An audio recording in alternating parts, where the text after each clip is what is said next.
Hey guys, what is up? It is that one Chicago guy, and today I'm here to talk to you guys about something. I need to give my honest opinion. I feel like I know I haven't done one of these videos in a while where I just talk about football. Last time I did it was like last December, and I mean like that's like 10 months ago almost. So like, I feel like this is the perfect time to do it again.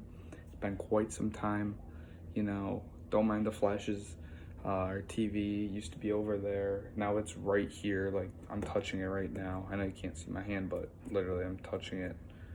And now we have a big thing going on with our bathtub. But so if you see flashes, just know it's TV. Everything's fine. But I need to talk about what's going on with the Bears and what it means for not necessarily the rest of the NFL, but just for our future. So in case you don't know or don't keep up with the Bears and just hear from my gaming videos, the Bears are 3-3 and it's not looking good. We couldn't beat a Raiders team that we should have won by a touchdown. I think we were favorites by like 5 points in that game, or 4.5 or something. Couldn't beat up a banged up Saints team, a banged up, missing their like top 2 or 3 targets. Couldn't even beat them. That was just plain out embarrassing. It's starting to get old, and I want to talk about it because everyone's blaming just Trubisky, and for anyone that don't know, I'm a huge Trubisky fan. I'm not gonna come into his defense and say not all of it's on him, and I'm sorry about this noise. You're gonna hear this noise from time to time or for the rest of the video, so I'm really sorry if you hear this. It's just the bath. It's really loud because we have part of our ceiling cut out, but anyways, I'm a huge Trubisky fan, and I'm not gonna, obviously, when he messes up, I'm gonna admit it, say, oh, that was his fault. He messed up. He needs to work on that, and there's a lot of things he needs to work on. But, with everyone saying, oh my God, he's a career backup, this and that and this and that, you've got to be kidding me. The man is not getting much help besides Robinson. Robinson has been the only reliable target. Trey Burton hasn't done anything. Taylor Gabriel, besides the 1-3 touchdown game, hasn't done anything.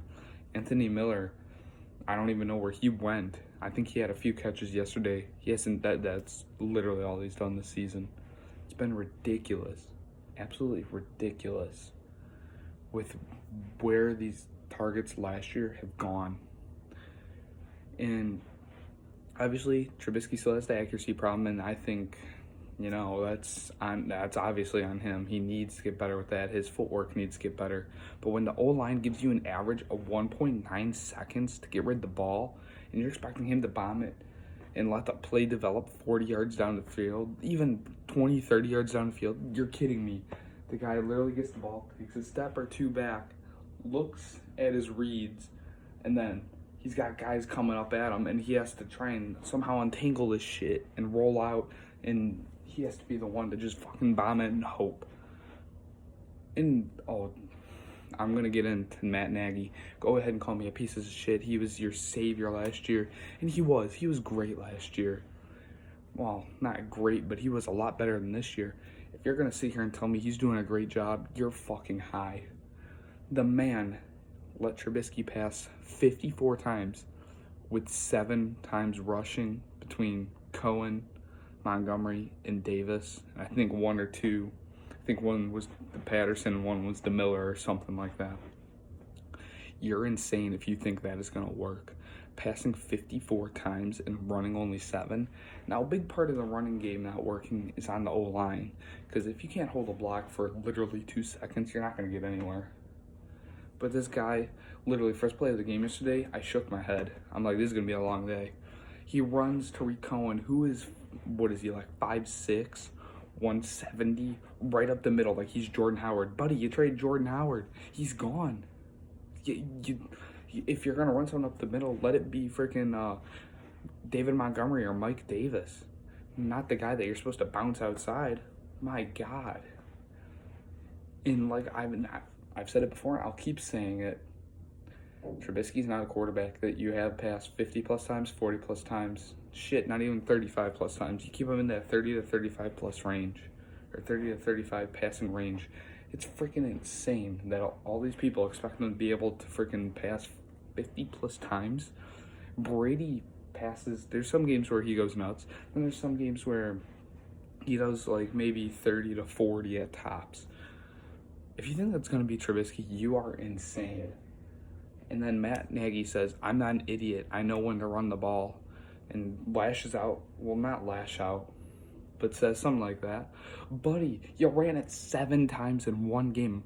David Montgomery had 1 touch at halftime yesterday. Are you kidding me? Buddy. You guys have no idea how heated I get with this. And everyone just throws the blame right on Trubisky like, oh, your problem. It's so easy to blame the quarterback. And someone had a stat. I forgot what it was, but Trubisky's like 1-6 when the other team scores 20 plus points. It's not Trubisky's fault if the offense, if the defense, my bad. It's not Trubisky's fault if the defense allows a few touchdowns. That's not his fault. How is that his fault? He plays quarterback. He's not even a piece on the defense. Yeah, sure, the offense, and I said it before, everyone started ripping apart the defense. I'm like, our offense is so bad that the defense makes a big play, gets a huge stop, comes off for 30 seconds, and then gets thrown right back on the field. That is so unfair and not good for them. That they gassed them like that.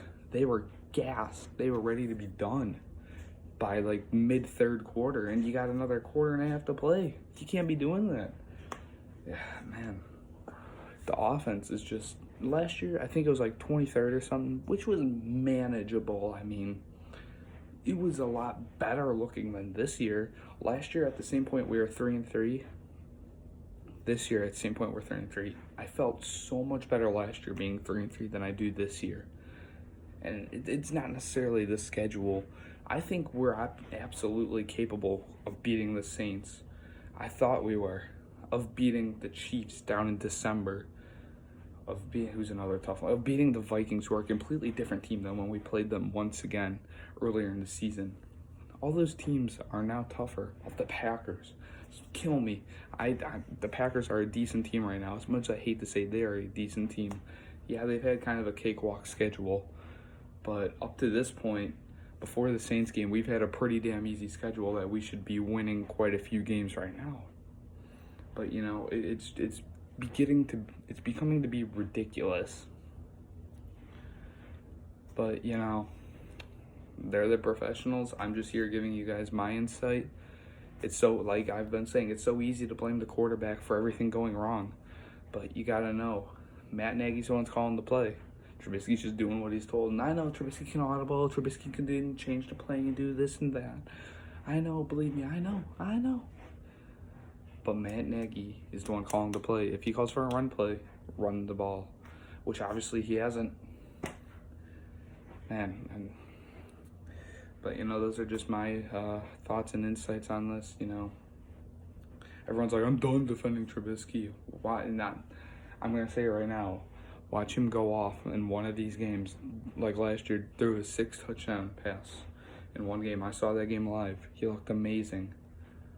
Watch, he'll do something like that this year. May not be 6, may not be 6, 7, 8, may not be 6, 7, 8, but could be 4, could be 5.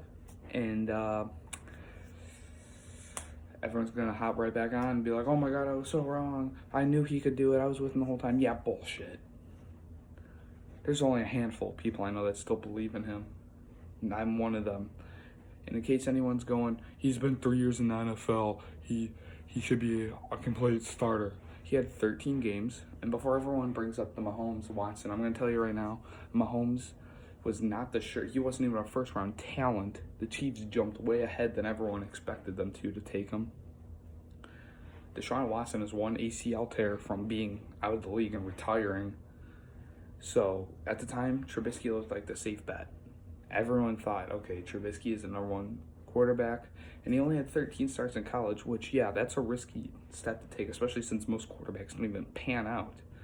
So let alone minimal college time, plus most odds are against you.